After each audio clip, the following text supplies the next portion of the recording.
Abateze amatwi mwese ndabaramukije, kaze mu kiganiro ivyo nabageze vyose. Igihe Yesu yasezera abigishwa biwe yabahaye icagezo ngo bagende bahindura amahanga yose abigishwa, bababatize, baheze babigishe kwitondera ivyo yabageze vyose. Muri iki kiganiro mutegurirwa mukongera mugashikizwa na jewe Yohani Niyondiko, biciye kuri radiyo Ivyizigiro no ku zindi mbuga zikoresha ubuhinga bwa none.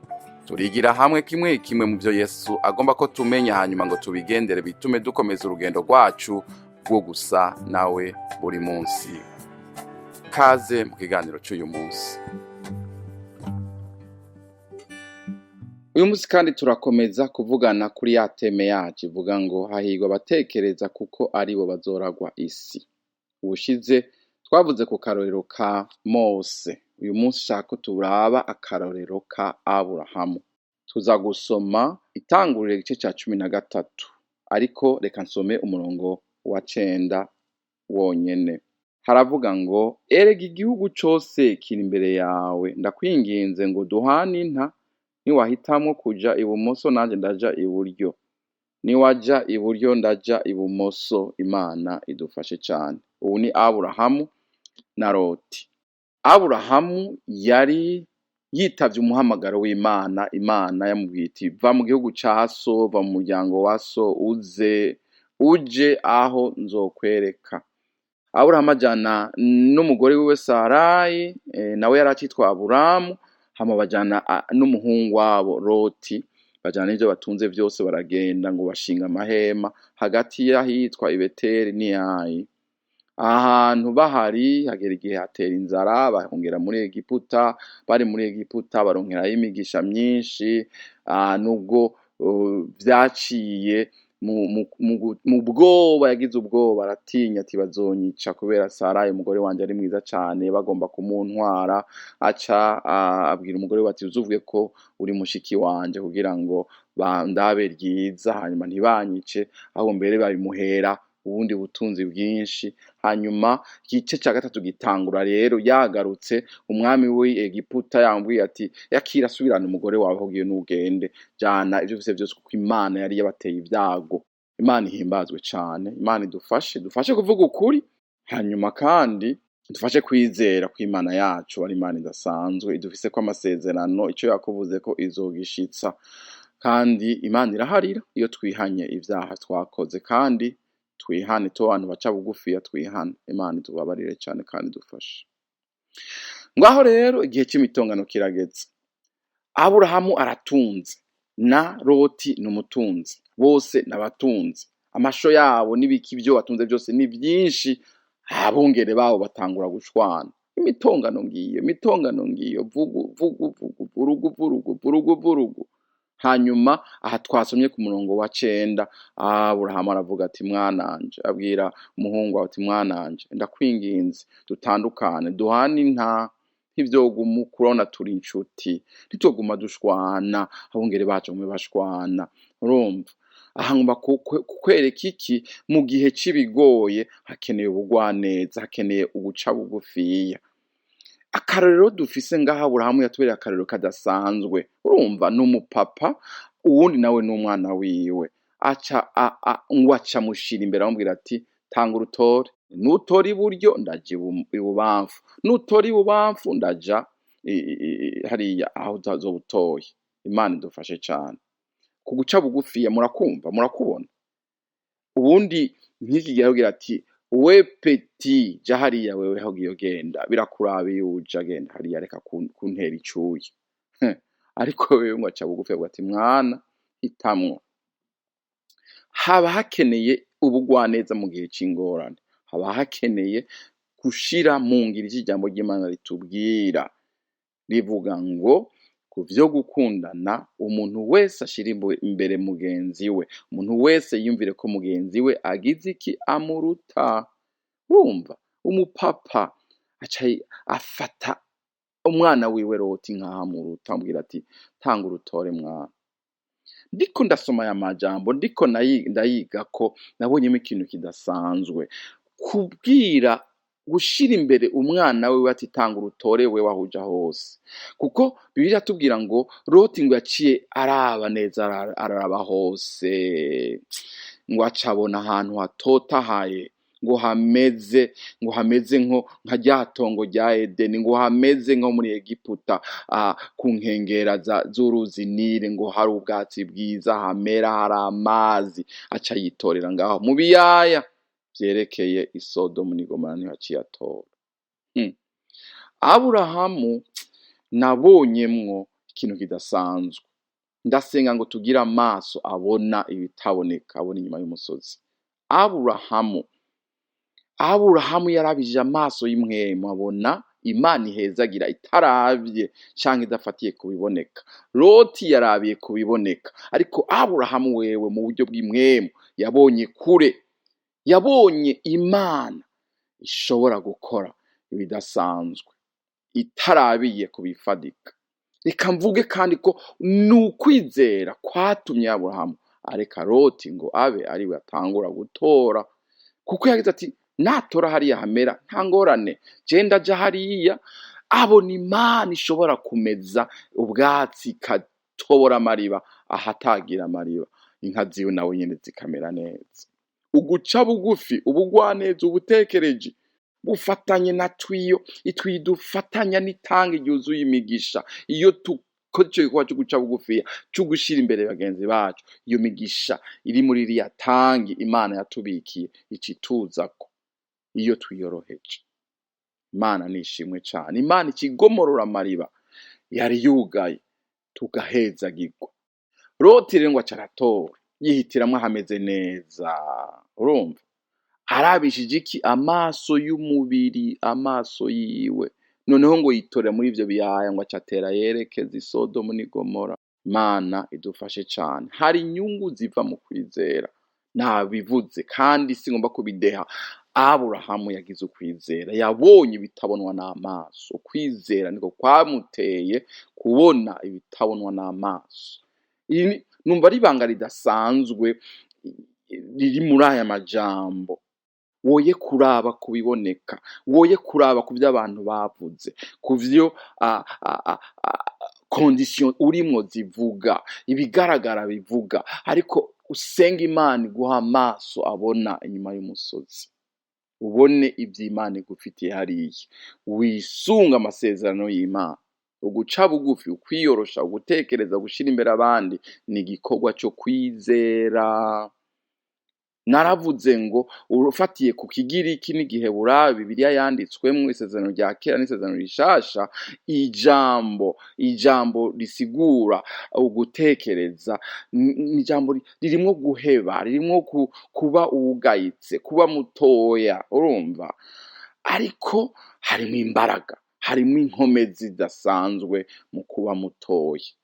Haba harimwo kwizera, ugira uti ku mubiri mboneka ko ndi mutoya, ariko imbere y'Imana ndakomeye kandi hariho inyungu zizozanana navyo. Imana idufashe cane. Ibiri inyuma y'umusozi woba wabibonye kandi aba ari ivyawe. Imana yari ifitiye umugambi Aburahamu, amasezerano adasanzwe, umugisha. Umva rero, amaze gutandukana na Loti, urumva ngo niho Imana yacize ikamugendera. Vyamusavye ikiguzi, ariko vyamusavye ico kiguzi co kureka wundi akaja imbere. Ariko rero amaze kwiyorosha, amaze kuboneka ko agayitse, aretse umwana aratora, abandi boca bagira bati wewe ubwenge bwaragiye, wewe ushobora kureka umwana akaguhonyorako gute? Ushobora kureka abantu imbubusi zose zikaza zigucako bagutwenga bagutuka niki? Wewe arihorera agira ati nimureke gusa, jewe hari ivyo mbona mwe mutabona. Imana idufashe cane. Aburahamu Bibiliya iravuga ngo ku murongo wa 14 ngo bamaze gutandukana, Imana iciraza itangura kumuganiriza nyabuna. Ije isanga batandukanye, yaceshekeje intambara zose, ntagwamo rukivuga hagati yiwe na Loti, yabungere babo, n'amahoro, ubu hari ituze. Ngaho Imana iraje rero iti rabe raguza amaso hariya hose nzohaguhereza. Imana idufashe cane, Imana idufashe kubona kure, Imana idufashe kubonesha amaso y'impwemu, Mana dufashe, fasha umuntu wese ariko arumva ubu butumwa, dufashe gusenga no guca bugufiya hama no guhishurirwa. Imana kiraza, niho abamarayika bamusanze bamuha isezerano ryo kuzovyara Isaka, niho abamarayika bamusanze, Imana iramugendera niko Bibiliya itubwira, Imana imubwira ico yari igiye gukora, kurimbura Isodomu n'i Gomora. Imana igaragaza ubucuti, ubugenzi bwayo na Aburahamu, iti ntaco nokora ntamubwiye pe umugenzi wanje. Ukuntu biryoshe we! Mana ungira umugenzi wawe kubw'imbabazi zawe, simbibereye ariko ungira umugenzi wawe kubw'amaraso ya Kristo Yesu. Imana iramubwira iti ngiye kuharimbura hariya yo nyawe narota rindira none hoba hari abagorotsi bangahe wohaturira atoya, hoba hari aramanura, hoba hariyo bangahe agenda aramanura. Imana imbwira oya sinuhaturira, agera ahantu asanga ni bakeya, acagira ati sawa ndazi ko ufiseyo umuhungu wanyu, ndagiye ndamukurayo. Ca baragenda abamarayika babanza gusohora Loti, hanyuma babona gukomvomvora Sodomu n'i Gomora. Imana idufashe kuba bagenzi bayo, abibwira amabanga, natwe wumve tuba aba intercesseur nka Aburahamu, dutakambira abagiye guhona, dutakambira ababanyi bacu n'abagenzi bacu n'inshuti zacu n'abo dukorana batarakizwa, tuje ku mavi tubaririre, tubisonzeshereze. Urumva nico Imana itubwira. Niba Imana ihise kukubwira ibanga, ntirikubwiye ngo wishire hejuru, ngo uvuga ngo jewe ngo mfise ingabire. Ja ku mavi, ja mu cumba, inyegeze, usenge, utakambira Imana. Nico Imana igushakako kugira ngo raba Aburahamu, niko karorero ndiko ndakwereka, yaciye bugufiya. Urumva Imana ikimuzanira amasezerano, imusanga ngaho, hari ikiguzi yaragitanze, hanyuma Imana ikiraza. Vyamusavye iki? Kureka Loti akabanza guhitamwo.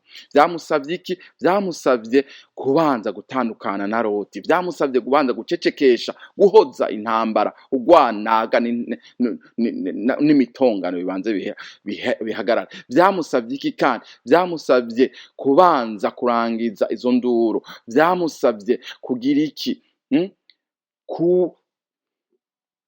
Aburahamu yabonye ivyasezeranywe, Imana yaje kumugendera, urumva yabibonye mu kwizera imbere yuko anabihabwa. Aburahamu yabonye ibi vyasezeranywe mu kwizera imbere yuko abihabwa. Cyo catumye agira ati mwana dutandukane, nkeneye agacerere.